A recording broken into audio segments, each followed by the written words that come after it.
एक बाग में एक नन्हा सा दरख्त था। वो नाजुक और कमजोर दिखता था। पास ही बड़े मजबूत दरख्त थे जो हवा में झूम रहे थे। नन्हा दरख्त उदास होकर कहता, काश मैं भी ऊंचा और मजबूत होता। बड़े दरख्त कहते, अभी तुम छोटे हो, वक्त के साथ बड़े हो जाओगे।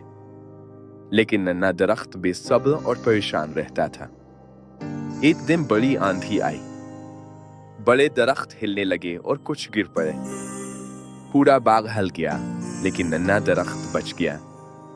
वो छक गया और आंधी के बाद सीधा खड़ा हो गया। आंधी खत्म हुई, बड़े दरख्त गिरे थे मगर नन्हा दरख्त मौजूद था।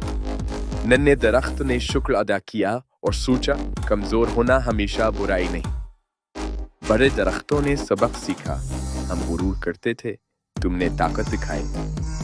इस दिन के बाद नन्हे दरख्त ने खुद को कमतर न समझा। सब्र और बर्दाश्त सबसे बड़ी ताकत है।